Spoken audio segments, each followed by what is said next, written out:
अच्छा भाई, रमजान का टाइम चल रहा है और ये वीडियो मैं रिकॉर्ड कर रहा हूँ रमजान से पहले नहीं, रमजान के पहले रोजे के अंदर। और अभी जो है इफ्तार के अंदर तकरीबन तकरीबन 2-2.5 घंटे हैं, लेकिन ये अभी स्टार्टिंग के डेज हैं तो स्टेमिना, ताकत वाकत सब चीज है, तो सब चीज जो है ना अभी परफेक्ट हो रही है। मैंने बोला कि भाई अभी वीडियो बना देता हूँ, क्योंकि बाद में जो है ना चांसेस कम मिलेंगे। इफ्तार के बाद तो बंदा जो है वैसे ही सुस्ती के अंदर पड़ जाता है, वैसे ही सुस्ती के अंदर पड़ जाता है। अच्छा भाई, चक्कर ये है कि भाई बाबर आजम को पाकिस्तान ने नामीबिया के खिलाफ नहीं खिलाया, और सिंपली तौर पे काफी सारे लोग जो क्रिटिक्स फैन हैं, जो आते हैं बाबर आजम के, एक ऐसे फैन है जो कि अपनी दिल जान अपनी सारी चीजें लगाने को तैयार है बाबर आजम के पीछे और फुल सपोर्ट करते हैं। इतने सालों की डिटाई के साथ वो अभी भी जो है वो फुल सपोर्ट करते हैं। वो क्या कहते हैं कि यार ये क्या तरीका है बाबर आजम को बैठाने का, आपने बाबर आजम को भेजा ही नहीं, आपने बाबर आजम को खिलाया ही नहीं, आपने उसको खिलाया लेकिन जलील करने के लिए उसको बैटिंग करने नहीं भेजा। भाई आप मुझे ये बताओ कि जब आपका एक टॉप ऑर्डर चल गया, उस टॉप ऑर्डर ने रन्स कर दिए और इतने ओवर्स निकल गए कि अब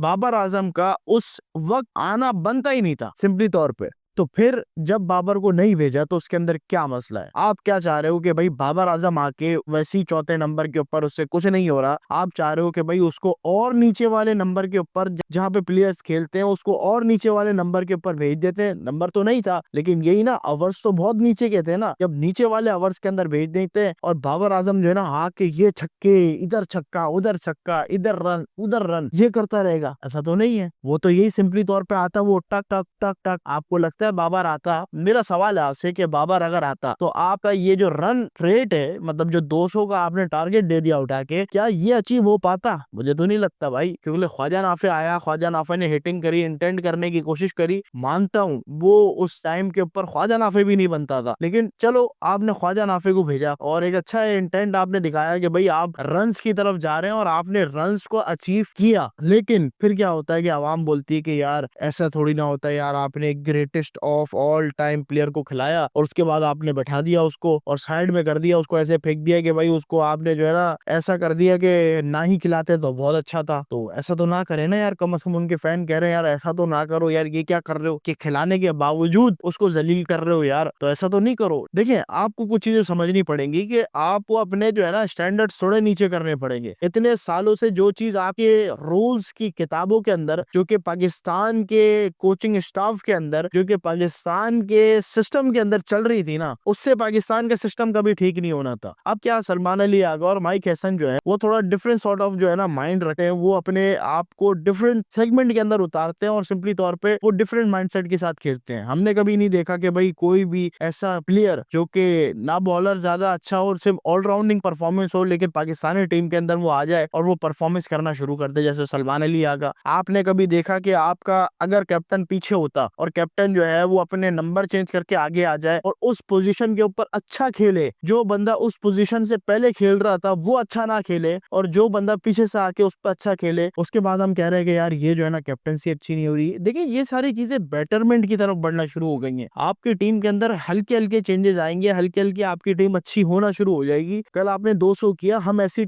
पिचेस के ऊपर 200 क्या 160 भी नहीं कर पाते। मैंने सुना ना कि भाई वसीम अकरम कह रहा है कि यार डिफिकल्ट पिच है, इसके ऊपर पाकिस्तान ने 200 स्कोर कर दिया, बहुत अच्छा है। और हमने जब देखा कि नामीबिया जब स्कोर करने आई या नामीबिया जब चेज करने आई, तो हमने देखा कि भाई सिंपली तौर पे वो स्ट्रगल कर रहे थे, क्योंकि पिच तो था ही मुश्किल ना यार। साहिबजादा फरहान ने जो इनिंग खेली वो बड़ी क्लासिकल इनिंग थी। अब आप ये कह रहे हो कि जब वो साहिबजादा फरहान 100 करके चला गया है 50 बॉलों के अंदर, तो आप सिंपली तौर पे बाबर आजम को भेजोगे 10वें ओवर के बाद, और 10वें ओवर के बाद बाबर आजम आगे क्या करेगा?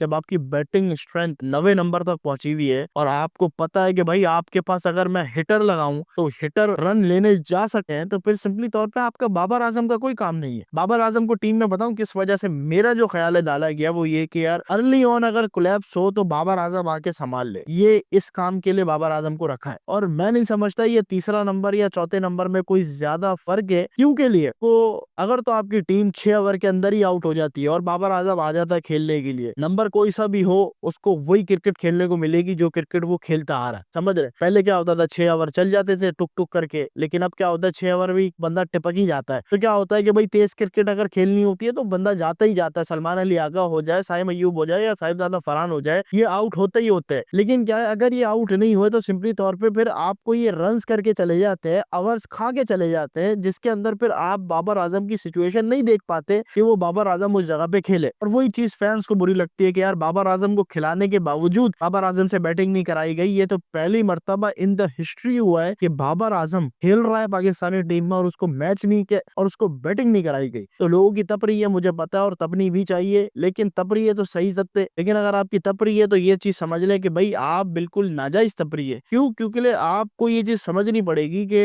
आप अगर उसी प्लेटफॉर्म के ऊपर उसी जगह के ऊपर वही चीज करते रहे जो पिछले 7-8 साल से कर रहे हैं तो आपके पास तो कोई भी चेंजेस के मौके नहीं है। लेकिन अगर आप नए स्टाइल से नई चीजों को नए तरीके से लेके चलें तो मैं समझता हूँ कि इसके अंदर ज्यादा बेहतरी है बनिस्बत इसकी। बहरहाल पाकिस्तान जीता और पाकिस्तान का मैच है न्यूजीलैंड के खिलाफ सुपर 8 का पहला 21 तारीख को, उसके भी प्रीव्यू को हम थोड़ा डिस्कस करेंगे उसी दिन इंशाल्लाह। बहरहाल ये है कि भाई आप सिंपली तौर पे तैयार हो जाए। पाकिस्तानी टीम जो है ना, मुझे जहां तक लगता है कि कुछ ना कुछ अच्छा करने वाली है। इंडिया के खिलाफ भले कुछ ना किया हो, इंडिया के खिलाफ भले हाथ पांव खुल गए हो, लेकिन अब थोड़ी बहुत उम्मीद है कि भाई पाकिस्तानी टीम कुछ ना कुछ तो करेगी और इंशाल्लाह करेगी। हमारी दुआएं सपोर्ट है। बहरहाल बाबर आजम को खिलाया या नहीं खिलाया, ये सही था या नहीं सही था, आप अपनी कमेंट सेक्शन में राय बता सकते हैं। इंशाल्लाह हम भी देखेंगे, फिर हम भी आपकी बात समझने की कोशिश करेंगे कि जो चीज हमें समझ में नहीं आ रही वो आपको क्या समझ में आ रही है। तो अपनी राय जरूर बताएं।